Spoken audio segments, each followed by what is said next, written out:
네, 안녕하세요. 러블리페이퍼의 귀준 대표입니다. 오늘 여러분들과 함께 영상으로 만나 뵙게 돼서 대단히 반갑고요. 오늘 러블리페이퍼로 본 세대 공감과 상생이라는 업사이클에 대해서 이야기해 보려고 합니다. 러블리페이퍼에 대해서 처음 들어보신 분도 계실 거고 또 흘러 한 번쯤은 들어봤을 법한 그런 사회적 기업이기도 한데요. 저는 이제 러블리페이퍼를 창업하면서 이런 걸 느꼈고 여러분들한테 이런 걸 한번 전달하고 싶다. 또 제 개인적인 삶의 어떤 스펙트럼에서 여러분들과 함께 공감하고 싶은 이야기들을 좀 나누고 싶다. 뭐 이런 내용들이 주로 전달될 내용일 것 같습니다. 러블리페이퍼는 이제 여러 방송 매체나 또 최근에 고용노동부 장관 표창도 받으면서 그동안의 사회적 기업으로서의 또 인정을 좀 이렇게 받아온 사회적 기업인데요. 사실 러블리페이퍼가 이렇게 여러분들하고 좀 이렇게 관계를 맺게 되는 그런 어떤 이야기들이 이런 언론이나 이런 보도를 통해서 전달된다는 건 그만큼 좀 매력적인 스토리가 있기 때문에 그러지 않을까라는 생각이 듭니다. 근데 그 매력적인 스토리의 핵심이 뭐냐? 바로 제가 앞선 이야기했던 그런 세대 공감 그리고 상생적인 업사이클이다라고 저는 추격해서 이야기 드릴 수 있을 것 같습니다. 뿐만 아니라 저희 러블리페이퍼를 운영하고 있는 제 개인의 어떤 이야기들 봐서 뭔가 그 안에 좀 새로운 경험들, 청년으로서 그동안 겪었던 어떤 이야기들이 어떤 분들한테는 도전이 되기도 하고 또 어떤 분들한테는 어떤 메시지를 전달하는 또 감동이 되는 그런 피드백을 받기도 하는데요. 그런 것처럼 제 개인적인 이야기들도 좀 같이 좀 섞어서 러블리페이퍼와 그것을 운영하고 창업한 이 기우진 대표라는 이야기들이 잘 여러분한테 전달해 볼 수 있도록 해보겠습니다. 러블리페이퍼, 이름만 들으시면 사랑스러운 종이 이렇게 이제 생각하실 수 있으신데요. 사실은 이제 LOVLY가 아니라 LOVR이죠. 이 RE를 어디서 따왔냐면 리사이클에서 따왔어요.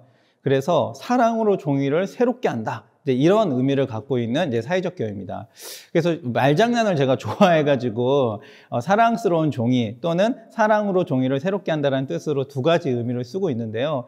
사실 이 덕분에 아까 이력에서 눈썰미가 있는 분은 보실지 모르겠지만 제가 18년도 8월에 네이버 실시간 검색 1위를 하기도 했는데요. 사실 이 이름이 주는 덕이 컸어요. 딱 이름 딱 들으시면 뭐가 생각나세요? 네, 하나 둘, 셋, 네, 바로 그거. 뭐냐면은 제가 봤을 때는 되게 걸그룹 이름 같은 거예요. 그래서 이게 실시간 검색 한 11일 정도에 떴을 때 사람들이 이거 뭐지 새로 나온 걸그룹인가 하고서 막 눌렀을 것 같은 거예요. 그러다 보니까는 이제 사람들이 낚인 거죠. 청년이 뭔가 하고 있으니까. 그런 어떤 상황들 보면서 이름 참 잘 졌다. 근데 놀랍게도 이 이름은요, 제가 진 건 아니고 이 프로젝트를 처음 할 때 5명의 대학생하고 저하고 같이 시작을 했는데 그때 한 명의 대학생이 5분도 걸리지 않아서 러블리페이퍼 어때요? 라고 진 이름인데 그것이 프로젝트의 어떤 성격이 되고 또 지금의 우리 회사 명이 될 정도로 되게 중요해졌습니다. 그리고 그 덕분에 실시간 1위도 하게 됐죠. 네이버 실시간 1위를 하게 되면 여러분 어떤 일이 생기실 것 같아요? 저는 그걸 이제 경험해 봤으니까 아는데요. 정말 전화가 딱 받잖아요. 받고 끊으면 또 전화가 와요. 또 받고 또 끊으면 또 전화가 와요. 이렇게 계속 우리가 업무를 보는 시간 내내 전화가 오면서 그 일들이 대부분 저희와 관련된 어떤 비즈니스, 우리의 물건을 사겠다, 우리의 뭘 해달라, 뭐 이런 일들로 계속 요청이 옵니다. 그런 일들이 한 이틀 정도 지내고 나니까 또 쑥 꺼져요. 네. 그래서 무슨 거품처럼 이렇게 확 올랐다가 싹 꺼졌는데 그 계기로 러블리페이퍼가 더 많은 분들한테 이제 알려지게 되었죠. 또 한 번에 중요하게 알려진 계기가 있었는데 20년에 이제 유튜브에서 저희 영상이 역주행을 하기 시작합니다. 19년 7월에 올려놓은 모 신문사의 인터뷰 영상이 있었는데요. 그때는 별 반응이 없었어요. 막 올렸을 때는. 근데 1년이 지나고 20년 8월 될 때 갑자기 1시간마다 2만 뷰씩 막 찍는 거예요. 순식간에 한 이틀, 3일 안 돼서 거의 100만 뷰를 넘어섰고 지금은 114만 뷰가 나오고 있는데요. 그 영상을 통해서 많은 사람들이 러블리페이퍼를 접하게 됐어요.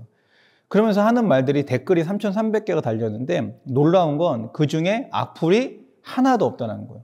네, 너무 다 선풀이고 정말 이 기업이 잘 됐으면 좋겠다라고 응원하고 뭐 좀 오버하자면 이 대표를 무슨 보건복지부 장관을 시켜야 된다. 막 이러한 좀 벗어난 그러한 댓글도 제가 보게 됐는데요. 그런 것처럼 많은 사람들이 러블리페이퍼에 관심을 갖고 또 그렇게 댓글을 하게 되고 이런 어떠한 중요한 임팩트들이 18년, 20년 이렇게 생기면서 저희는 더 우리가 하고 싶은 이야기들 더 많은 사람들한테 알릴 수 있겠다. 궁극적으로 러브리페이퍼가 가고자 하는 길을 그 길에 많은 사람들이 더 많이 동참시킬 수 있겠다. 이런 생각을 하게 된 거죠.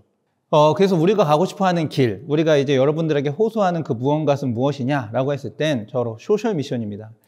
여기서 사실 사회적 기업과 일반 기업의 좀 차이점을 제가 먼저 말씀드려야 될 것 같은데요.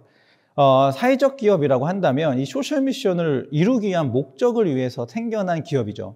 일반 기업이라고 한다면 기본적으로 이윤을 창출하기 위한, 즉 돈을 벌기 위한 어떤 그 목적을 갖고선 일어나는 기업이라고 생각해 볼 수 있습니다. 일단 목적 자체가 달라요. 그래서 사회적 기업한테 이렇게 질문하시는 분은 저는 조금 비추천인데 이런 거죠. 뭐 얼마 벌어요? 매출액이 얼마예요? 영업이익이 얼마예요? 뭐 이렇게 질문하시는 분들 분명 간혹 있어요. 근데 그거는 이 사회적 기업의 목적을 잘 모르고 이제 말씀하신 것 같은데요. 제가 만약에 돈을 벌려고 했다면은 사회적 기업을 창업하지 않았을 겁니다. 다른 걸 아마 창업했을 거예요. 근데 돈보다는 더 우선시되는 목적이 있는 거예요. 물론 돈을 버는 행위를 통해서 그 목적을 달성해야겠죠. 그래서 저희는 기업이라는 방법을 택한 거고요. 그 기업을 통해서 우리가 이루고자 하는 목적, 바로 폐지수거 어르신들의 열악한 노동 환경을 바꾸자.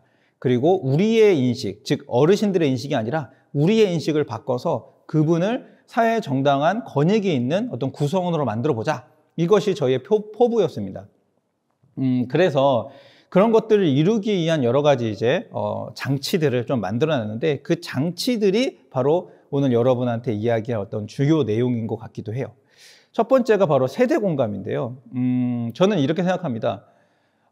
저도 제가 이 일을 처음 활동했을 때가 8년 전, 그러니까 13년인데요. 그때 제 나이로 따지면 33살이었어요. 그러니까는 조금 더 파릇파릇한 그런 청년의 모습이었어요.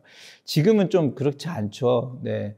지금은 세월의 그 인고를 벗어날 수 없었습니다. 네, 그래서 좀 힘들어졌는데, 그때는 정말 힘도 넘치고 활력이 넘쳐가지고서는 에너지가 막 넘치다 보니까 어떤 일을 하고 있었는데, 그 일에 대해서는 이따 설명하겠지만 어떤 잡이 있었는데 그 잡을 하면서도 에너지가 넘친 거예요. 이 넘친 에너지를 어디다 쓰고 싶은 거예요. 그래서 어디다 쓰지 막 하다 보니까 제 주변에 좀 관심을 갖게 됐고, 제 주변에 어떤 사람들이 있을까, 또 나에게 이 넘치는 에너지를 그 사람들한테 어떻게 쓸 수 있을까, 이런 고민을 한 지점이 바로 지금으로서 8년 전인 것 같거든요. 근데 그 지점에 만난 분들이 바로 이제 폐지수거 어르신들이었어요. 저는 혈기왕성한 청년이었고 청년의 문제들도 많잖아요. 그럼에도 불구하고 세대를 넘어 폐지수거 어르신의 문제를 집중하게 된 이유, 그 이유에 대해서도 이따가 제가 설명드리겠습니다. 그런데 그렇게 어르신한테 집중하기 시작하니까 놀라운 건 그분들만 보여요. 그분들만 한 분 보기 시작하니까 그분한테 더 집중하게 되고 그분들의 문제를 더 해결하고 싶은 거예요. 그렇게 1년, 2년, 3년 하다 보니까 지금에까지 이제 이르게 된 겁니다. 그런 어떤 그 시간들이 어떻게 보면은 저는 그 어르신들을 더 공감하고 이해하는 어떤 환경들을 만들어줬다고 생각이 들고요. 그러면서 제가 느낀 거는 이런 거였어요. 결론적으로 얘기하자면 이 어르신들의 문제는 이 어르신들의 문제가 아니다. 즉 이 어르신들의 문제는 나의 문제다. 이렇게 느낀 거예요. 그 이유에 대해서도 이따가 한번 설명해 보도록 하겠습니다. 여러 가지 다 뒤로 미루는 이유가 있어요. 그리고 두 번째가 뭐냐면요. 선순환적인 비즈니스 모델. 이게 뭐냐면 저희의 모델을 선순환적이라고 이야기하는 건 돌고 돈다는 얘기잖아요. 일반적인 기업의 모델을 보면 이렇습니다. 단조롭죠. 일직선이라고 생각하시면 돼요. 만약에 이 포인터기를 내가 만들어서 팔려고 해서 이익을 많이 남기려고 한다면 이렇게 하면 됩니다.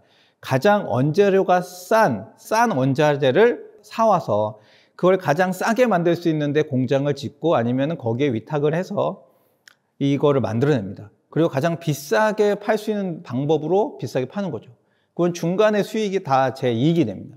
이게 일반적인 어떤 기업들이 취하는 수익 모델이에요. 그런데 저희 같은 경우는요, 원자재를 오히려 비싸게 사옵니다. 폐지수거 어르신들이 일반적으로 펫박스를 고물상에 팔면 키로당 50원, 현재 좀 올라서 80원, 100원 정도 하는 데도 있는데요. 그런 그 가격임에도 불구하고 우리는 키로당 300원, 오히려 6배 또는 3, 4배 더 비싸게 펫박스를 매입해 오죠. 그렇게 매입한 팩박스를 가지고 업사이클 제품을 만듭니다. 그리고 만들어진 업사이클 제품으로 다시 어르신들을 지원하는 이런 선순환적인 모델을 갖고 있습니다. 이러다 보니까 일반적인 기업의 논리로 봤을 때는 저거 손해보는 짓인데? 이렇게 생각할 수밖에 없어요. 예. 실제로 맞습니다. 내가 만약에 어르신들한테 팩박스를 더 비싸게 사오지 않고 더 싸게 사왔다면 저희의 이익은 더 늘어나겠죠. 그런데 저희의 소셜 미션을 달성하기엔 어렵겠죠. 이게 바로 일반 기업과 사회적 기업의 큰 차이라는 거예요. 저희의 목적은 돈을 버는 목적이 아니라 사회의 어떠한 문제를 해결하는 데 있기 때문에 그 해결하는 방식에서 조금 더 특별한 이야기거리가 창출됩니다.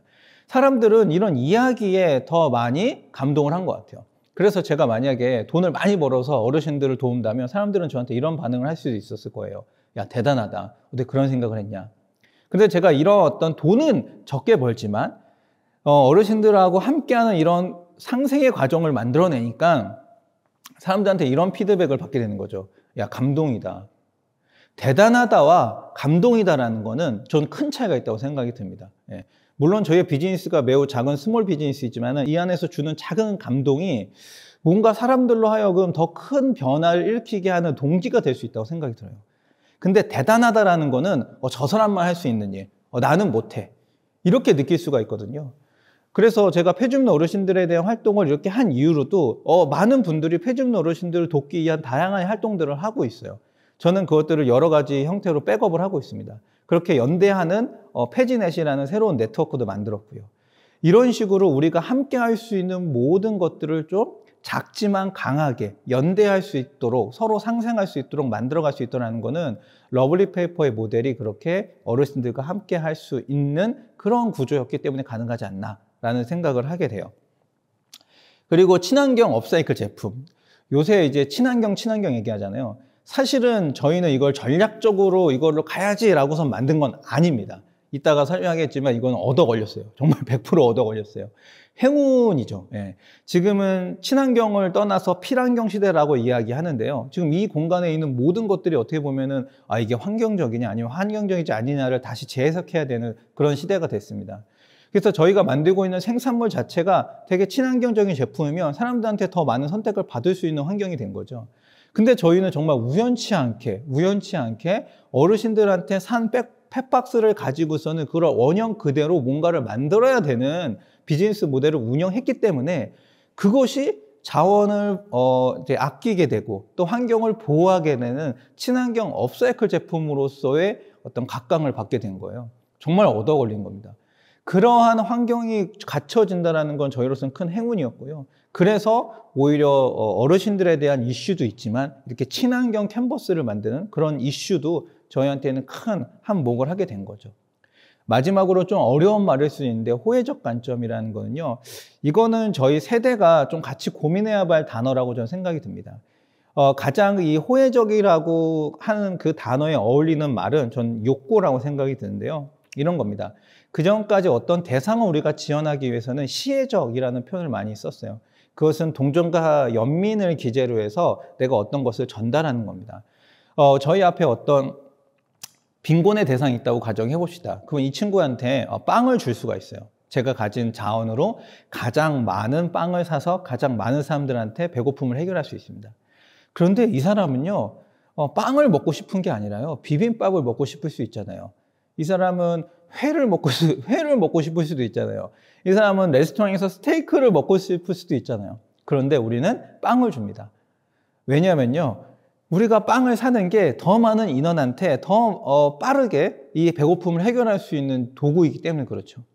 이 개인의 욕구한테 집중을 하지 않아서 그래요. 그런데 이걸 우리가 다시 한번 생각해 본다면 그 사람한테 물어볼 수 있을 것 같아요. 넌 뭐가 먹고 싶니? 저는 그러면 저는 뭐 라면 먹고 싶어요. 근데 그 사람한테 그러면 빵 주는 것보다 라면 사주는 게 정말 그 사람의 문제를 해결하는 거겠죠. 근데 이제까지 우리 해결 방식이 그렇게 접근하지 않았다는 거예요. 만약에 우리 러블리 페이퍼가 어떤 문제를 해결하려면 저는 그렇게 접근해야 된다고 생각했어요. 우리가 수혜 대상이라고 생각했던 그 폐지수거 어르신들의 욕구를 좀 분명하게 한번 해결해 보자. 분명하게 한번 파악해 보자라는 거죠. 그래서 그분들과의 어떤 그 시간들을 이 러블리 페이퍼라는 걸 창업하기 이전에 오랜 시간 함께 이제 했습니다. 그러면서 그분한테 뭐가 필요한지, 사회적으로 그분들은 뭐가 필요하다고 이야기하는지, 이런 것들을 잘 조합하면서 우리만의 어떤 그 포커싱, 그러니까 어떤 그 지점들을 계속 만들어 갔던 것 같아요. 그래서 어르신들이 요구하다라는 거 너무나도 단순했어요. 제가 어르신한테 가가지고 쌀을 이만큼 가서 어르신 제가 쌀 갖고 왔어요. 이러니까 어르신이 좋아하세요. 좋아하시는데 그분이 필요한 건 따로 있었어요. 저한테 이렇게 이야기하시더라고요. 저 형광등 좀 갈아줘. 그분한테 진짜 필요한 건 지금 쌀이 아니라 집안에 그 나가버린 그 형광등. 그로 인해서 한 며칠간 아무 색에 살 수밖에 없었던 그 현실. 예, 그걸 갈아달라는 거였어요. 그래서 잽싸게 그걸 갈아드렸죠. 이거 너무 좋아하시는 거예요. 그다음부터는 제가 좀 어르신들 찾아가서는 미리 얘기해요. 뭐가 필요하세요? 그러면 방충망 갈아달라는 얘기도 하세요. 방충망 갈아드리고. 그런 것처럼 어르신들의 욕구 하나하나를 파악하다 보니까 그분들한테 뭐 맞춤형, 어떻게 보면은 우리가 흔히 세상적으로 이야기하기 좋은 맞춤형 케어를 하고 있더라고요. 그런 것들이 이분들과의 어떤 호혜적 관계 1차적으로 만들어내는 게 아닌가라는 생각이 들고, 또 두 번째는요, 이렇게 보시면 돼요. 우리가 폐지 있는 어르신한테 폐지를 비싸게 사와요. 그러면 이분들은 저희한테 폐지를 비싸게 파는 분들이잖아요. 저희 입장에서 보면은 상당히 중요한 이해관계자예요. 만약에 이분들이 우리한테 깨끗하고 판판한 그런 폐박스를 저희한테 팔지 않으면 저희가 그 캔버스를, 저희가 하는 업사이클 제품을 만들 수 없습니다. 즉 이분들한테 항상 깨끗한 폐박스 좀 갖다 주세요. 저희한테 판판한 폐박스 갖다 주세요. 이렇게 주문하면서 관리를 해야 돼요. 이분들이 보다 더 안전하고 다 깨끗하게 주울 수 있게끔. 그것은 더 이상 이분들이 우리가 그냥 도와주기만 하는 관계가 아니라 이분들한테 어떤 도움을 받기도 하는 관계라는 거죠. 이런 상호적 관계. 그래서 이분이 더 이상 우리의 어떤 시혜적 관계가 아니라 상호 파트너적인 호혜적 관계로서 남아있다라고 저는 그렇게 설명합니다. 이런 세대 간의 호혜성이 저는 되게 이 시대에서 주는 메시지가 크다고 생각이 드는데요. 지금 청년과 노인은 많이 대립을 하고 있다고 생각이 들어요. 왜냐하면 그렇게 이제 이야기를 하고 있기도 하고 실제로 많은 예산이나 사회 시스템들이 뭐 일자리 같은 것들이요. 그런 것들이 청년과 노인 세대 또는 노인을 준비하는 그 어떤 신중년 세대들과 대립을 하고 있다라고 저는 생각이 듭니다. 그렇게 만들어진 것 자체가 너무나 안타깝긴 한데요. 저희가 조금 더 이 생각을 바꾸면 좀 더 깊게 이제 물어보면요. 신중년들에게 어떤 일자리가 원하냐라고 하면 이분들이 원하는 일자리는 청년들이 가고자 하는 일자리하고 좀 달라요. 청년들한테는 어떤 일자리를 원하냐 하면 청년들은 명확한 일자리의 어떤 일단은 초기에 사회 시작해서 해볼 만한 일자리 이상형이 있죠. 안정적이어야 되고 또 어느 정도 그 본인이 하면서 워라밸과 또 자기의 삶의 균형을 또 맞춰야 되고 일과 삶의 균형을 맞춰야 되고 또 본인이 받고 있는 급여의 어떤 본인의 역량이 어느 정도 책정이 돼야 되고 이런 어떤 수준에 대해서 이해하고 있는데 신중년이나 시니어 같은 분들은요 일자리가 부족하기 때문에 본인이 가고자 하는 일자리에 대한 어떤 그 욕구 이런 부분들이 많이 낮아져 있는 건 사실이에요.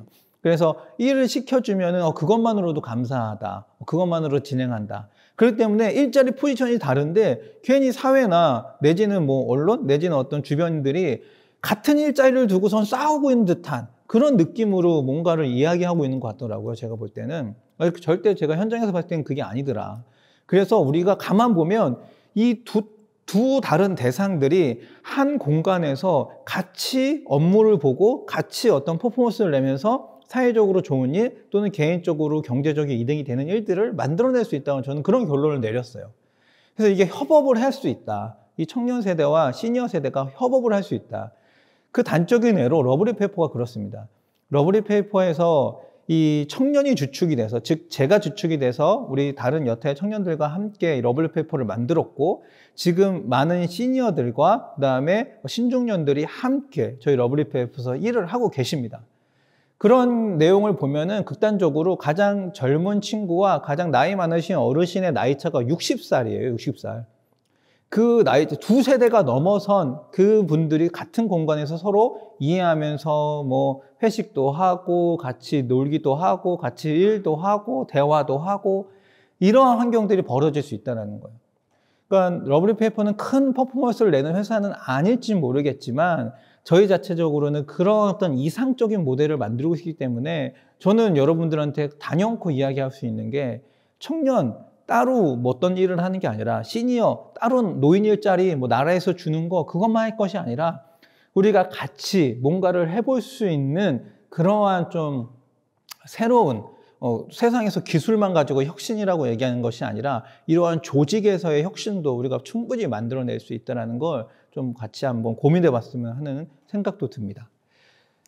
자, 그래서 저희의 이야기들을 짧은 영상으로 이렇게 만들어낸 게 있는데요. 이 영상은 아마 저작권 때문에 여기서 같이 보여줄 수는 없을 것 같은데 타 이제 유튜브에 있는 영상이라서, 그런데 여러분들 한번 검색해서 한번 찾아보시면 좋을 것 같고요. 유튜브에다가 러블리즈 페이퍼 검색하면 바로 나오는 영상이니까요. 아까 얘기했던 그 유튜브 114만 뷰 나왔던 영상입니다. 자극적인 요소가 하나도 없어요. 그냥 제가 이렇게 나와서 여러분한테 강의하듯이 인터뷰하는 영상이에요. 근데 그게 114만 뷰 나왔다? 이거 대단한 거예요. 제가 만약에 여기서 100만 뷰 영상 바로 만들어줄 수 있습니다. 예, 어떻게 해요? 여기서 갑자기 제가 육두 문자를 날리면서 여러분한테 막 이야기하면 사회적 기업 러블리즈 페이퍼 대표의 실체 막 이러면서 막 썸네일 딸리고 막 이래가지고 100만 뷰 그냥 나올 거예요. 근데 그런 게 아니란 말이에요. 정말 그냥 노멀한 얘기예요. 그만큼 많은 사람들이 이런 거에 저는 갈급하다. 이런 어떤 작은 감동의 이야기에 갈급하다라는 그런 상상을 하고 있습니다. 한번 보시면 좋을 것 같고요. 결국은 러블리즈 페이퍼가 해결하고자 하는 그 지역사회 문제가 폐지수거 어르신들의 문제인데, 이건 여러분들 알겠고, 여기서 그러면 제가 하나의 질문을 던질게요.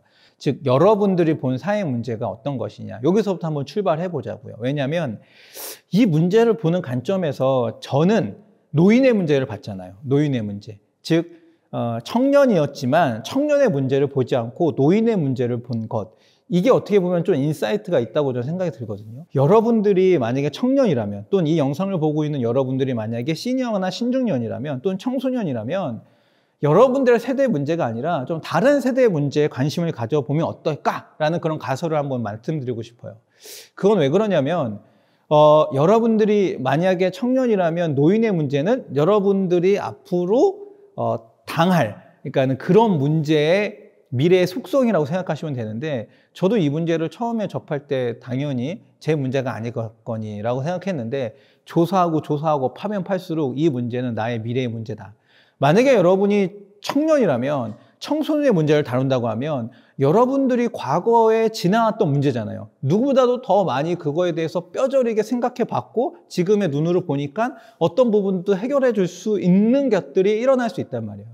그래서 다른 세대의 문제를 한 번 더 생각해 볼 만도 한 거죠.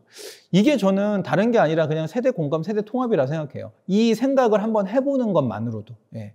그렇게 되면은 문제가 어떻게 되냐면요. 일단 해결되진 않겠죠. 하지만 그 문제가 어떤 문제인지 나한테 인식되기 때문에 그 인식의 순간에서 그 다른 세대에 관심을 갖게 되잖아요.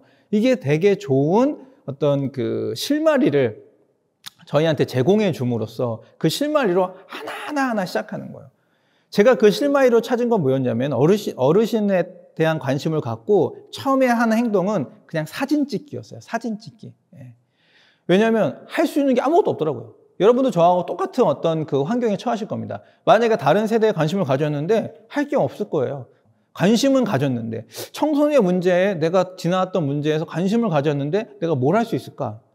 또는 노인의 문제에서 뭘 할 수 있을까? 되게 막막할 거예요. 저도 막막했고요.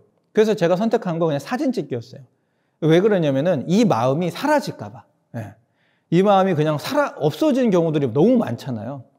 그래서 핸드폰을 꺼내서 사진 찍는 건 3초도 안 걸렸는데, 길 가다가 폐준 어르신들이 보여요? 그럼 사진 찍어요. 길 가다가 폐준 어르신 사진 찍어요. 사진 찍어요. 사진 찍어요. 사진 찍어요. 이 짓을 3개월 했습니다. 3개월 동안 사진만 찍다가 제 눈앞에 나타난 어르신이 딱 보이는 거예요. 그래서 그 어르신을 사진을 딱 찍었는데, 그 어르신이 리어카도 아니고 허리에 백박스를 이렇게 묶고서는 끌고 가시고, 머리에다가 이만큼 백박스를 이고서는 그렇게 한 15도 되는 경사도 아스팔트 길을 올라가고 계시는데, 그걸 보고선 제가 사진을 찍었어요. 그리고 출근길이었는데 나가서 못 도와드렸습니다. 예. 그러니까 저는 왜 이거 사진 찍고 있었을까? 이것도 못 도와드리는데 나는 왜 사진만 찍고 있었을까? 이런 생각을 하면서 이제는 사진 그만 찍자 하고서 카메라를 내려놓고 정말 어르신들을 돕기 위해서 나갔어요. 그게 어떻게 보면 저한테 결정적인 터닝 포인트였는데, 나가는데 어떻게 나가야 된다? 작정하고 나가야 된다. 근데 이분들 한번 돕겠다라고 작정하고 나간 거는 토요일마다 이제 딱 챙겨가지고서 나가서 어르신들 만날 때마다 비타 500 드리고 뭐 음료수 뭐 드리고서는 안녕하세요 인사하고 저 누군데요 소개하고 그렇게 계속 1개월, 2개월, 3개월, 4개월 계속 하니까 동네 어르신들하고 친해지게 된 거예요.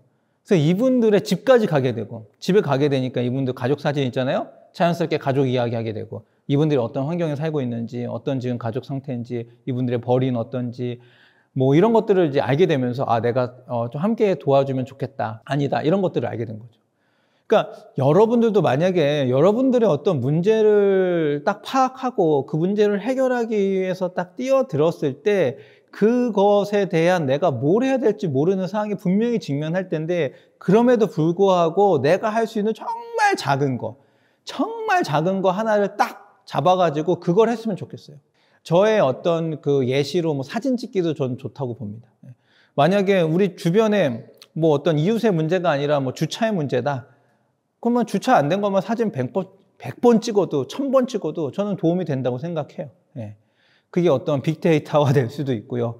아, 우리 동네 어떤 지역에서 어떤 차종이 정말 주차 문제가 심각하구나. 그래서 이거에 대해서 우리가 민원을 제기하고 해결할 방법을 찾아보자. 그걸 데이터로 갖고 있는 데가 없을 거거든요. 예. 또 어떤 세대에 대한 문제면은 그 세대에 대해서 관심을 가지면서 뉴스 자료를 스크립해도 좋고요. 또 그거에 관련된 전문가하고 인터뷰를 해봐도 좋고요. 작은 무언가를 하나 분명히 해보는 건 저는 되게 도움이 된다고 생각합니다. 러블리 페이퍼가 그 집중한 폐주민 어르신들의 문제에 대해서 생각해 봤을 때는 뭐 여러 가지 어떤 문제들이 분명히 있지만 여러분들은 전혀 관심이 없었을 수도 있어요. 왜냐하면 이것이 대부분의 노인 세대, 즉 만 65세 이상의 노인 세대 문제고 이 문제가 얼마 정도의 크기냐라고 우리가 범위를 설정할 만한 그런 관심이 없을 수도 있는데요. 제가 아까처럼 이렇게 관심을 갖다가 결과적으로는 이것이 개인의 문제냐 사회의 문제냐고 판단해야 되는 그때 왜냐하면 만약에 개인의 문제면 내 얼마 되는 월급에서 얼마를 떼어서 이분들 도울 텐데 사회 문제라고 결론이 내면 이 사회 시스템을 바꿀 뭔가를 만들어야겠다 생각했거든요. 그래서 여러 자료와 인터뷰와 이런 것들을 보면서 내 안에 결론 낸 건 사회 문제였다는 거예요. 왜냐? 이런 사회 문제가 하나의 구조화되어 있기 때문에 그런 거죠. 예. 폐주민 어르신들이 지역에 많다. 이건 하나의 현상이에요. 그런데 그 현상이 왜 일어날까? 이것을 파악하는 건 이제 구조죠. 만약에 그 구조가 없이 현상만 많다. 이러면 이거는 개인의 문제로 일어날 확률이 많습니다. 그런데 이게 철저하게 구조화되어 있다는 거예요. 그럼 그 구조를 한번 제가 여러분한테 이야기를 해보도록 하겠습니다. 이 시점에서 이것이 어르신들의 문제가 아니라 노인의 문제가 아니라 청년의 문제일 수도 있겠다라는 생각을 해볼 수 있을 것 같아요. 제가 처음에 이것들에 대해서 이 문제에 대해서 막 고민하면서 자료를 찾다 보니까 처음 알게 된 사실이요. OECD 국가에서 우리나라의 노인 빈곤율이 1위라는 거예요. 1위. 그것도 2위랑 압도적으로 한 15% 정도 넘게 차이가 나는 1위라는 건데 우리나라 노인들은 왜 이렇게 다 그러면 빈곤하다고 생각할까? 또 빈곤할까 실제로? 그 이유들을 이제 찾아보게 되는 거죠. 물론 그분들의 소득 관계를 보면 우리가 쉽게 알 수 있는데요. 노인이 되면 일을 할 수 있는 뭐 그런 게 별로 없잖아요. 그 나라에서 이렇게 주는 노인 일자리도 있지만 그걸 판다 그래서 한 달에 30만 원 받는다고 생각해 보세요. 한 달에 30만 원. 그리고 이분들이 뭐 기초연금이라고 해서 나라에서 주는 또 노인들한테 주는 연금이 있어요. 그게 한 30만 원이라고 생각해 보세요. 그거는 일자리, 그다음에 연금 해서 60만 원을 받아요. 그 60만 원으로 한 달을 살 수 있느냐? 어렵다라는 거죠. 일반적으로 서울 기준으로 봤을 때 한 세대 1인 가구가 서울에서 한 달을 살 수 있을 때 최대 생계비가 뭐 88만 원, 뭐 90만 원 이 정도 얘기하는데 결과적으로 어떻게 된 겁니까? 30만 원 정도가 비잖아요. 그럼 이 빈 금액을 이분들은 뭘로 메꾸냐? 그것이 이제 폐지를 줍는 그런 어떤 활동들로 메꿀 수 있다는 거예요. 예. 그러다 보니까는 이 구조상에서 어르신들이 너무나도 쉽게 돈을 벌 수 있는 그 구조, 하지만 너무나도 적은 비용을 벌 수밖에 없는 구조, 그 구조로 계속 내몰리고 있는 거죠. 그게 저는 폐주율이라고 생각이 들었고요. 두 번째, 이제 이런 자살률도 결국은 어르신들이 우리나라가 1위인데 왜 자살하냐? 라고서는 물어보니까 경제적 어려움이 1위였다는 거예요. 그러니까 이렇게 정말 노년까지 힘들게 살아오셨는데 그 노년의 삶을 스스로 마감하는 데 있어서 이유가 경제적 빈곤이라면 이분들의 삶이 얼마나 고단했을까를 한번 생각해 볼 수 있고요. 이쯤 돼서 살펴보니까 우리나라의 고령화 속도, 고령화율이 전 세계에서 1위고요. 2050년 되면요, 이 고령 인구가 만 65세 이상의 인구가 우리나라 인구의 4분의 1 이상이 된다는 겁니다. 그렇다면 4명 중에 모였는데 1명이 노인 인구라는 거는 그분의 어떠한 소득, 그 다음에 그분의 어떤 생활이 뒷받침되지 않으면 그 나머지 3명이 돈을 열심히 벌어서 1명을 부양해야 되는 이런 상황이 된 거고요. 그 상황 속에서 저는 그럼 어떤 사람이 되어 있을까라고 봤더니 저는 3명에 들어가지 않고 이 1명에 들어가더라고요. 즉 2050년이 되면 저도 노인이 되더라고요. 예. 아마 이 방송을 보고 있는, 이 영상을 시청하고 있는 여러분들 중에서도 30년 후면 노인이 될 분들 많을 겁니다. 그러면 그때 가서 이 문제를 해결해야 될까요? 아닙니다. 그때 가면 이 문제가 만약에 지금처럼 해결이 안 되고 있다면 그때는 어마어마한 눈덩이처럼 불어나서 만약 눈사태가 날 수도 있어요. 예. 그래서 저희는 이 노인의 문제에 대해서 지금부터 되게 집중하고 해결해야 된다는 얘기예요. 그러면 이걸 누가 해결해야 되냐? 그럼 노인이 참여해서 이 문제를 해결해야 되냐? 물론 그럴 수 있죠. 그런데 그분들이 참여해서 이 문제를 해결하기에는 너무나도 역동성이 좀 결여되어 있는 부분들이 있다는 얘기예요.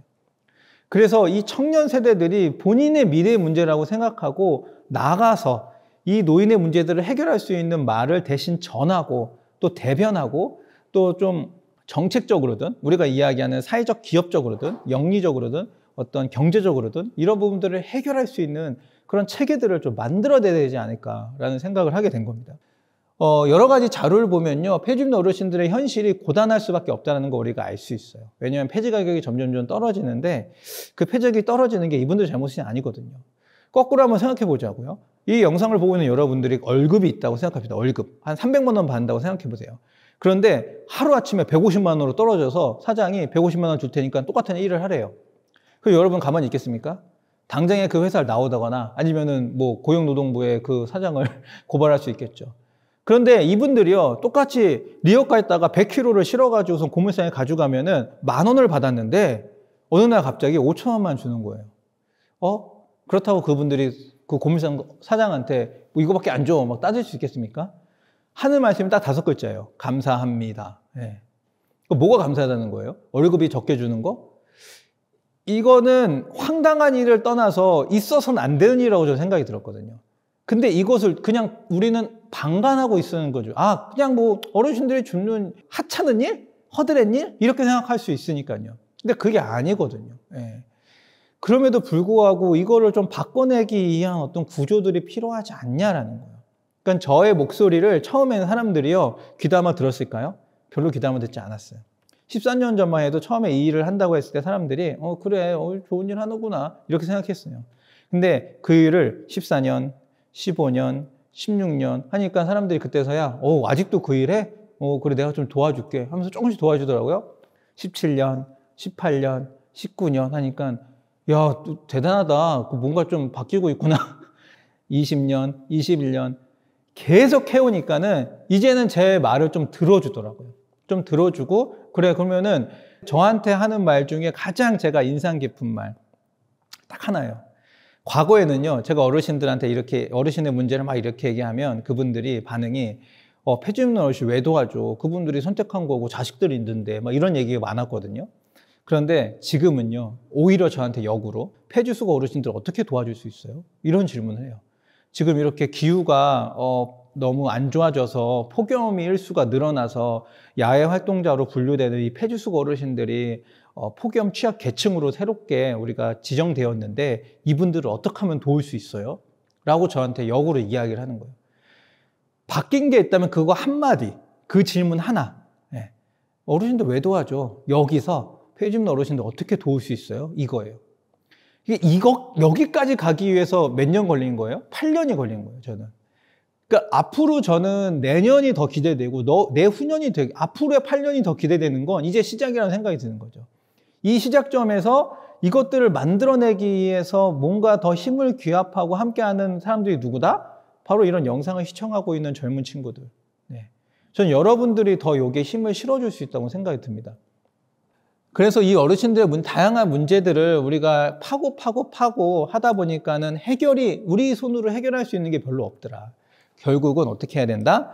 이거를 다음과 같이 한번 구조를 짜보고 새롭게 한번 해결해보자. 새롭게. 그 새롭게 해결하는 구조 속에서 제가 앞서 얘기했던 4가지 스텝. 세대 공감, 선순환 비즈니스 모델, 친환경 업사이클, 호혜적 관계, 서비스 모델. 이런 것들을 우리가 다 넣은 거죠. 제 개인적으로 저는 좀 제 개인 이야기를 좀 해보긴 해야 될 것 같은데요. 제 개인적으로는 이런 프로세스를 하기 이전에 이미 저는 직업이 있었죠. 전 대안학교에서 아이들을 이제 가르치는 교사였는데요. 주로 이제 그 고등학생 3학년을 담임했어요. 가르쳤던 과목은 뭐 가르쳤을까요? 네. 시간 드릴게요. 하나, 둘, 셋. 네. 맞췄어요. 네. 한국사. 맞춘 분도 있겠죠? 한국사 선생님이었어요. 한국사 선생님.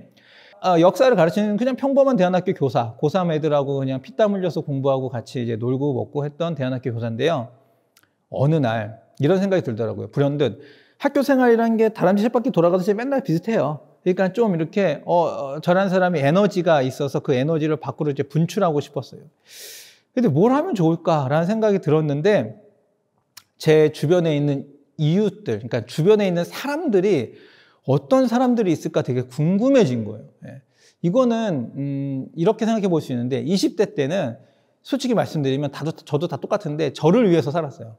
온전히 저의 어떤 비전, 또 저의 어떤 그 취업이나 제 삶, 뭐 이런 것들을 위해서 열심히 살았거든요. 그 단적인 예로 저는 20살 때 일찍 결혼도 했고요. 25살에 결혼을 했는데 이유는 단 한 가지입니다. 사랑해서. 네. 지금 뭐 말도 안 되는 이유라고 이해할 수 있겠지만은 진짜 25살에 사랑을 했는데요. 그러니까 뭐예요? 전 대학교 2학년 이제 마치고서는 뭔가 이제 준비를 하려고 했는데 흔한 준비죠. 뭡니까? 취업을 하기 위한 그런 준비들. 그런데 저는 결혼을 위한 준비를 하게 생겼어요. 졸지에. 그 사람을 놓치고 싶지 않았기 때문에. 그래서 결혼을 위한 준비를 했습니다. 다 때려치고 알바 해가지고 결혼 자금 모으고 양가 집안에다가 허락을 받았어요. 그래가지고 허락을 받고서는 경제적인 도움을 못 받으니까 알바를 해가지고 돈을 모은 거예요. 물론 우리 아내는 이제 일찍 사회생활을 해가지고 나름대로 돈을 모아놓은 것도 있었고, 그래서 둘이 결혼을 해가지고서는 이제 언론부터 시작해서 정말 차근차근 이렇게 시작해서 애도 낳고 시작을 했는데 20대 때는 온전히 그냥 저를 위해서 달렸던 것 같아요. 온전히 그냥 뭐 그러면서 이제 가족이 생기니까는 이거 나만 봐면 안 될 것 같은데 이런 생각. 제 큰애가 지금은 중1인데 그때 이제 막 태어나가지고 정말 예쁠 때 있잖아요. 그 아장아장 할 때 막 이렇게 뒤집기만 해도 너무 귀엽고 막 기어가면 너무 사랑스럽고 그냥 누워만 있는데 눈 감고 있는데 너무 사랑스러운 친구. 그 애가 딱 태어나는 순간 제 삶의 라이프 스타일이요. 저에서 어떻게 바뀌었냐면 가족으로 바뀐 거예요. 예. 우리 자녀, 그 다음에 우리 아내, 그러니까 이 가정으로. 그래서 저도 하고 싶은 게 있었겠죠, 당연히. 근데 그거를 내려놓게 되더라고요. 당장 우리 생계가 필요하니까 야간에 이제 학원에서 저녁에 학원에서 아이들 가르치고 주간에 학교 가고 그 다음에 남는 시간 애 보고 이거를 계속 돌리다 보니까는 저도 되게 무식하게 일을 하는 타임이라 거의 안 쉬고 계속 돌리다 보니까 몸에 무리가 와서 막 응급실도 가게 되고 여러 차례 고생하는 사례가 있습니다. 그런 식의 어떤 관점에서 조금 더 벗어났어요. 나에서 가정으로. 그리고 30살이 딱 되고서는 학교에서 직장 생활을 하니까 조금 더 그 범위가 학교의 어떤 선생님 또는 동료 교사 그리고 이제 내가 가르치는 학생들로 범위가 더 넓어졌어요. 근데 그것도 이제 3년 하고 나니까 제 관심이 어디로 넓어진 거예요? 그냥 내 주변까지 넓어진 거예요. 내 지역사회, 내 이웃. 그래서 어르신들이 하나도 눈에 들어오게 된 것 같아요. 네. 이렇게 점점 범위가 넓어지는 건 저는 어떻게 보면 되게 자연스러운 거라고 생각이 들어요. 여러분들의 삶의 패턴에서 보셔도 이제 나 중심으로 살다가 이제 어떤 우리가 결혼도 하고 아이도 낳고 그 다음에 봉사활동도 하면서 결국은 이것이 나에서 너, 우리에서 모두, 즉 나, 너, 우리 모두 이런 개념으로 점점 확장될 거거든요. 이 확장되는 개념 속에서 그럼 나는 어떤 존재인가 이런 것들을 생각하면서 계속 유기적으로 그들과 소통하면서 어떤 것들을 이제 바꿔나가는 그런 어떤 사람으로서의 제 역할을 좀 규정하기 시작한 거죠.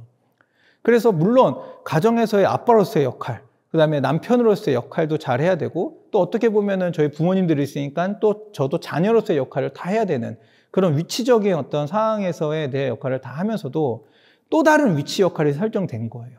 그게 러블리 페이퍼의 폐주민 어르신들을 이제 지원하기부터 시작을 한 거죠. 그렇게 이제 30살의 어르신들에 대한 관심을 갖고서는 시작을 하는데 이제 모든 게 어렵잖아요. 처음 하는 거니까. 그래서 처음에 제가 이렇게 설정을 한 거예요. 첫 번째, 이 문제를 많이 알리자. 그래서 나한테 공감하고 지지하는 사람, 이 문제를 같이 해결하고자 하는 사람들의 뜻을 모으자라고 생각을 한 거고, 그 뜻을 모으기 위해서 여러 가지 이제 캠페인과 방법을 동원했죠. 그게 바로 이런 종이 나누 운동이라는 거예요. 네. 그 너무나도 이제 쉬워요. 어르신들도 폐지를 줍잖아요. 그러니까 우리도 폐지를 기부하자라는 겁니다. 그러면은 일반적으로 폐지가 많이 나오는 곳, 저는 이제 대안학교에 있었기 때문에 학교에서 폐지가 많이 나오는 걸 알았어요. 아이들이 공부하고 버리는 교과서 문제집이 어마어마하거든요. 그러니까 이거는 일반 공립학교나 이런 그 중고등학교에는 훨씬 많겠다라고 생각을 해서 이렇게 중고등학교, 지금 고3 학생들인데 이 고3 학생들 공부하고 이 책을 버리는 시기가 있어요. 수능 보기 전날. 네. 그때 이제 수능 보고 다음 날, 뭐 이런 날 공부했던 책들을 다 버립니다. 학교에 트럭이 오고요. 그 트럭에다 다 버려요. 그리고 그 트럭에 있는 그 무게만큼 팔리고 그 돈이 학교 행정비로 들어가는 구조였는데 제가 그걸 본 거죠. 그래서 저거를 기부받자. 그래서 우리는 그 학교 주변에 있는 어르신들을 돕자. 그래서 제안을 했어요. 얻다가 제가 처음에 제가 나온 모교, 그러니까 제가 나온 고등학교에다가 제안을 한 거예요. 제가 이 졸업생 누군데요. 이런 생각을 하고 있습니다. 지금 어차피 버리시잖아요, 그거. 그러니까 그거 그냥 버리지 마시고 기부하세요. 그래서 어르신들 돕자고요. 했더니 교장 선생님이 정말 1초의 고민도 없이 오케이 하신 거예요. 오케이. 그리고 너무 좋은 생각이다. 그거 한번 해보자. 그래서 트럭을 고물상에 빌려가지고 가가지고서는 기부를 받아서 했는데 그때는 13년도잖아요. 그때는 그런 말이 없었는데 지금은 제가 이해하는 게 바로 선한 영향력이라는 게 그때 저는 확인했어요. 그게 뭐냐면 이 일을 이제 감당하고 있던 환경부장 선생님이 이듬해 다른 고등학교로 전근 가셨는데 거기서 자연스럽게 연락 온 거예요. 또 이 고등학교 행정실에 있던 분이 다른 고등학교 행정실로 가셨는데 또 연락 온 거예요. 또 이것에 대한 어떤 보도자료가 났는데 그걸 보고서는 또 다른 고등학교에서 연락이 오고 이런 식으로 저는 그냥 딱 하나만 했는데 이게 선생님들의 입소문이 나면서 고등학교, 중학교 네, 뭐 이렇게 연락이 와가지고 7, 8개를 할 수밖에 없었던 거죠. 그건 저는 그때 깨달은 건 좋은 것들은 사람들이 가만히 있지 않고 막 알려주는구나. 그걸 깨달은 거.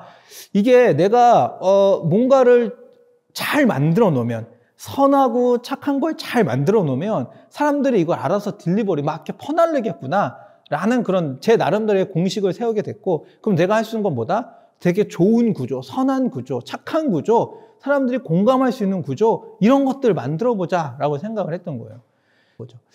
그래서 이렇게 지금 어르신들도 다양하게 뭐 방한복도 나눠드리고 청년들 모아가지고 직접 찾아가기도 하고 또 영화도 보여드리고 쌀이나 그리고 이런 방문해가지고 말벗도 하고 또 같이 나들이도 가고 여행도 가고 이런 일들의 프로젝트들을 많이 진행했어요. 그 결과 예상치 못하게 이런 일이 벌어지더라고요. 한때는 청년 20명하고 어르신 20명하고 같이 짝지어가지고서는 가평으로 나들이를 갔어요.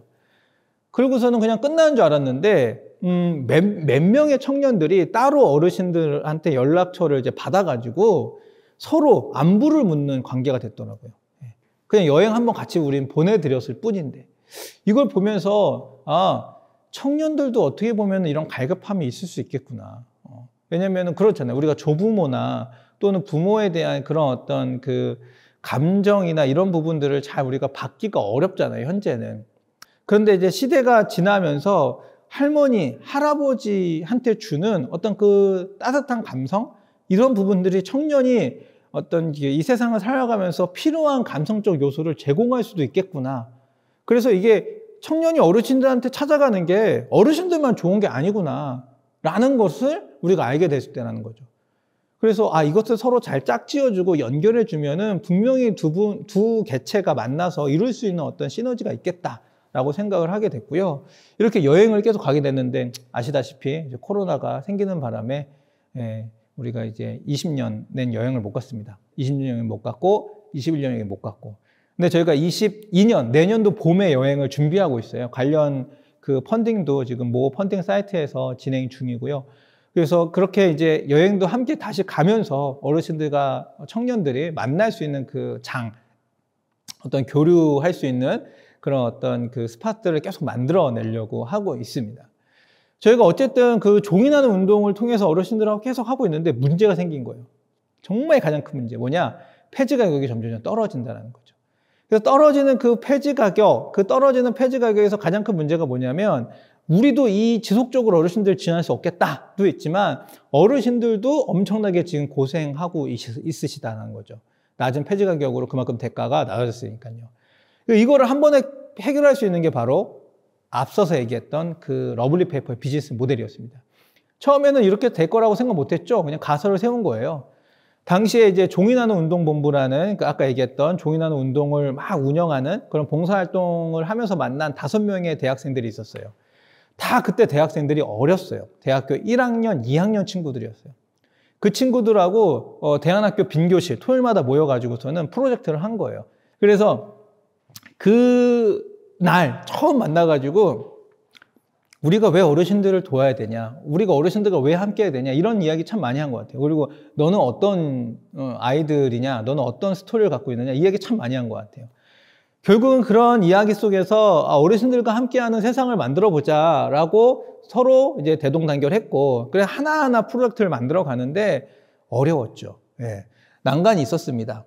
그래서 이러한 프로젝트 가운데 지금은 너무나도 이제 명확하게 이제 정량화 돼가지고 폐지를 비싸게 사고 고가에 사고 이걸로 재단을 해서 박스를 만들고 이걸로 풀칠을 해서 압축해서 천을 더 씌워서 이렇게 캔버스를 만들고 건조해서 사포질하는 너무 많은 송 과정이 필요하긴 한데 이 과정들을 다 누가 하냐? 러블리 페이퍼에서 정규직으로 고용한 이 폐지수거 어르신들이 직접 이 업사이클 제품을 만들고 계세요.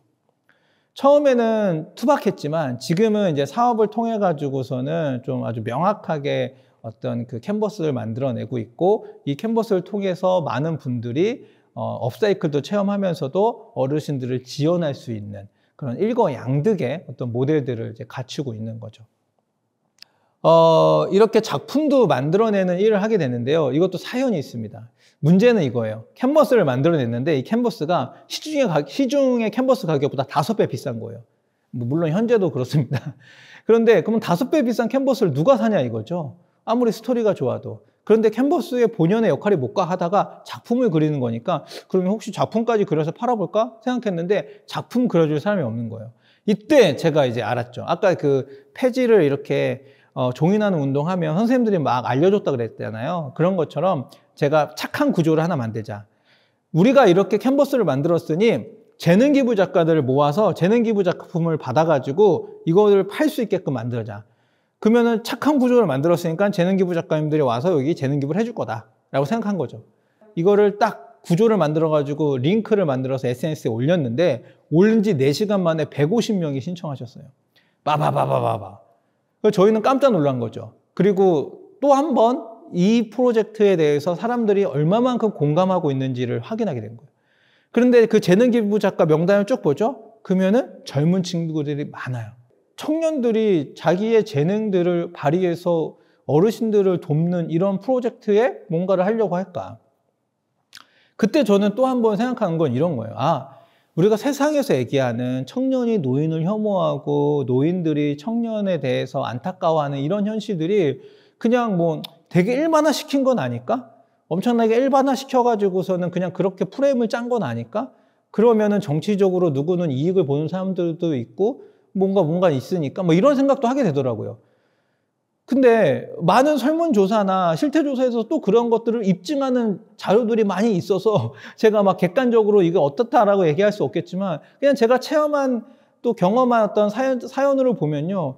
청년들이 그만큼 자기들만 생각하는 거 아니라는 걸 제가 너무나도 알게 됐거든요. 오히려 다른 세대에 너무 관심을 갖고 우리가 함께 풀어가야 될 과제라고 인식하고 이런 재능 기부의 어떤 이슈에도 본인의 어떤 역량과 그다음에 재료비, 심지어 택배비까지 본인이 부담하면서 이 프로젝트에 동참하려는 걸 보면서 이거는 내가 알던 그런 거하고 좀 다른데? 라는 생각을 하게 된 거죠. 예.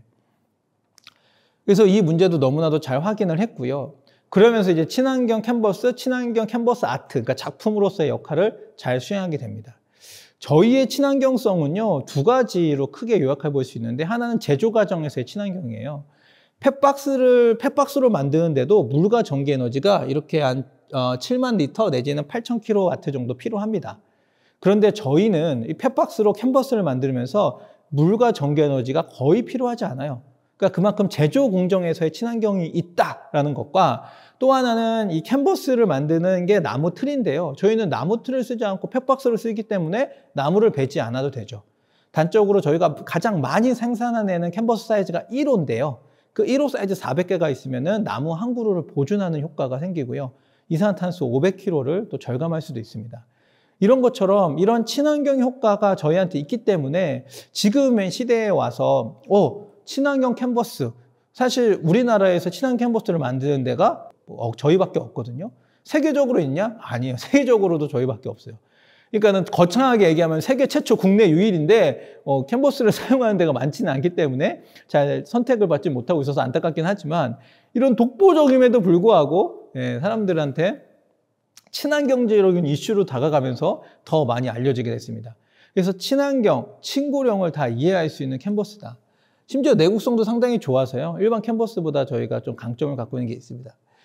자, 이래서 결국은 저희는 환경을 생각하는 업사이클 제품까지 만들어내면서 이 업사이클이라는 수단을 통해서 폐지된 어르신들을 고용을 하고 그분들한테 안정적인 일자리, 그리고 폐지 수집을 하는 노동의 대가보다 약 5.4배 정도 더 높은 대가를 드림으로써 이분들한테 어떤 소득을 증대시키기도 하고요. 또 환경적으로도 기여를 하기도 합니다.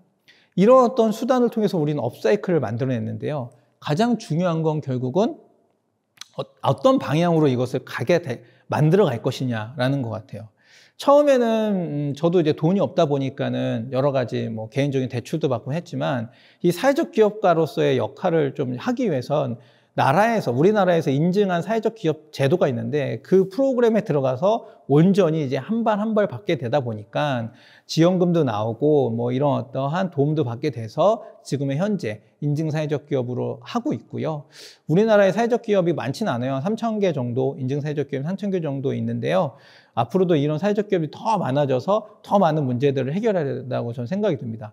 그런데 여기에 가장 필요한 게 바로 결국은 이제 공감적인 능력이거든요. 왜냐하면 그 공감 능력이라는 건 세대 공감에도 필요하지만, 문제를 내가 얼마큼 인식하냐에 대해서 되게 필요한 영역이기 때문에 많은 사회적 기업들이 사회 문제를 이야기하고 있고, 그 문제를 내가 얼마큼 인식하냐에 따라서 이 문제의 해결 척도와 그다음에 임팩트의 크기와 이런 방향, 이런 것들이 다 설정된다고 생각이 들어요. 그래서 우리는 언제나 이 공감 능력이라는 것은 이 문제를 해결하는 어떤 가장 기본적인 역량으로 좀 이해하면서 세대 공감과 더불어서 우리 주변의 환경대 어떤 일들이 일어나고 있는지에 대한 부분들도 분명히 좀 이해를 하면서 해야 될 것 같습니다. 러블리파이프에서 가장 중요한 업사이클이라고 얘기한다면 자원을 업사이클한 것도 있지만 어르신들의 삶을 업사이클했다라고 저는 생각이 들어요. 이분들이 이제 오셔서 이야기하는 말씀을 가만 들어보면 저는 너무나도 이제 감동이 됩니다.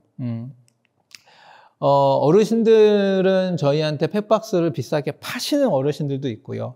그리고 저희에 오셔가지고 정규직으로 고용돼서 일하고 계신 우리 이제 세 분의 어르신들도 있어요. 어르신들은 19년 7월부터 지금까지 일하고 계신데요. 처음에는 이렇게 만들고 하는 게 좀 낯설죠. 그래서 분량도 많이 나오긴 했어요. 솔직히 말씀드리면. 그런데 시간이 지나면서 이분들도 너무 꼼꼼하고 너무 세심하게 한다는 것을 제가 알 수 있었고, 어떤 기업이 운영하는 데 있어서 이 짧은 시간 안에, 즉 1시간의 노동 시간 안에 많은 생산량을 내야지 효율적이다라고 이야기할 수 있겠지만, 저희는 이분들을 고용함으로써 우리가 소셜 미션을 달성하는 데 있어서 더없이 효과적이다라고 이야기합니다. 그러니까 이분들을 만약에 고용하지 않고 젊은 친구들을 고용해서 했으면 생산적인 효율성은 더 많이 늘어났을 거예요. 그럼 단가도 좀 떨어졌을 수 있을 텐데, 우리가 이야기한 소셜 미션, 즉 폐지수거 어르신들의 열악한 노동 환경을 개선한다라고 해는 맞지 않겠죠. 근데 우리가 어르신들을 직접 고용해서 이분들이 만들어낸 생산성은 좀 낮지만 그래도 꼼꼼하게 불량률 없이 잘 만들어내시고 이분들을 고용함과 동시에 우리는 소셜 미션을 달성할 수 있는 그런 구조를 만들어놨기 때문에 우리의 임팩트는 점점 커질 것이다. 우리가 매출을 늘릴수록 이러한 생각을 하게 된 겁니다. 그래서 어르신들의 삶도 많이 바뀌었고요. 우리 이제 일하고 계신 한 분의 어르신인데요. 이 분의 인터뷰 영상을 살짝 준비했습니다. 1분 정도 되는 영상인데요. 요거 보시고 나서 제가 먼저 이야기를 한번 해보도록 하겠습니다. 러블리 페이퍼에서 일도 하게 되셨는데 어떠셔요? 그 하기 전과 하고 나서. 하고 나서는 꼭 초등학교 갈 때 소풍 가면 마음이 들뜨대 이러는 날 어딘가 모르게 재밌고 그렇게 좋더라고요. 이상하게 그렇게 좋아요. 돈을 떠나서도 그렇게 그냥 여기 와서 그렇게 하고 엄마를 만나서 이야기도 하고 여기 나오는 게 그렇게 좋더라고. 즐겁고 그 설레임. 아니 우리 소풍 가려면 설레임 같이 네. 그렇게 좋아 즐거운 마음이 그냥 즐겁더라고. 네, 영상에서 여러분들은 가장 이렇게 와닿는 키워드가 뭐였어요? 저는 즐겁다 그리고 설레임. 어르신이요 소풍 가기 전날처럼 즐겁다라는 거예요. 회사 오기 출근하는 게 여기 나오면 친구들도 있고 같이 일할 수 있는 게 너무 좋다는 거죠. 여러분 거리에서 폐주는 어르신들 보면서 그분들이 둘이 같이 죽는 거 보셨나요? 거의 보신 적 없으실걸요? 대부분 혼자 일하세요. 혼자 일하시고 집에 가셔도 혼자일 가능성이 큽니다. 근데 이분이 눈 뜨면 갈 데가 있는 거예요. 갈 데가 있는데 가서 보니까 같이 일하는 동료가 있는 거예요.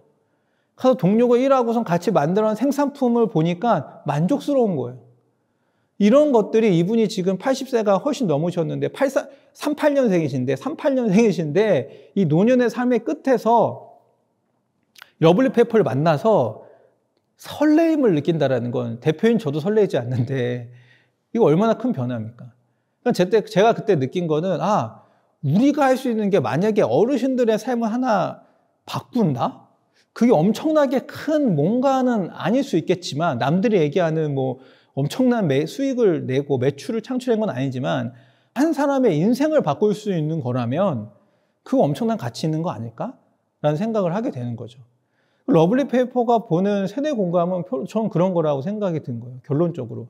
앞서 얘기했던 수많은 어떤 미사오가 있을지 모르겠지만 그냥 노인의 우리 어르신들의 삶에 설레임이 한 스푼 딱 이렇게 들어갈 수 있다는 거.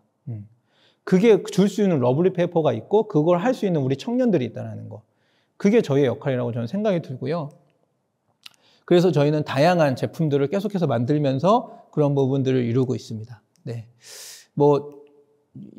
저희가 이제 하면서 저희도 뭐 작은 회사이기 때문에 모델료가 이런 게 없어가지고 저희 아들, 저희 딸을 직접 모델로 쓰면서 네, 이렇게 사진 찍고 있는데요.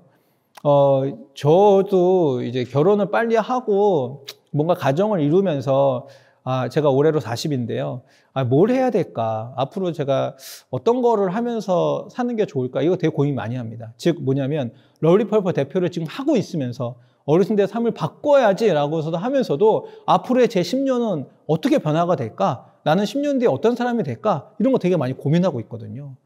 여러분들도 계속 여러분들의 삶을 10년, 5년 이렇게 앞서 나서 고민하다 보면 그 앞선 세대하고의 어떤 고민점을 같이 하게 돼요. 제가 요새 신중년 분들 많이 만나고 있다고 제가 말씀드렸잖아요. 신중년 분들이 50살 그리고 55세 이렇게 넘으신 분들인데 그분들을 만나고 나면 나의 10년 뒤의 삶은, 나의 15년 뒤의 삶은 어떨 거라는 걸 되게 많이 고민하게 돼요. 그래서 지금부터 저도 막 새롭게 준비하고 있는 것들이 좀 있긴 하는데 그런 것처럼 앞선 세대의 삶을 조금은 고민해 보면 그들과의 공감도 한번 또 이야기해 볼 수도 있습니다. 제가 이렇게까지 장황하게 러블리 페이퍼의 이야기들을 하면서도 어르신들의 삶을 바꾸고자 라고 많이 노력했는데요.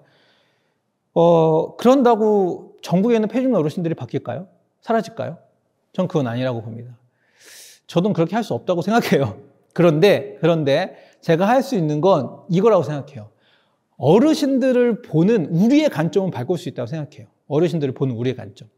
그게 바로 어르신들이 폐지를 줍든 안 줍든 어르신들이 폐지를 줍고 있는데 저희는 그것들을 이렇게 봅니다. 폐지를 줍는 일.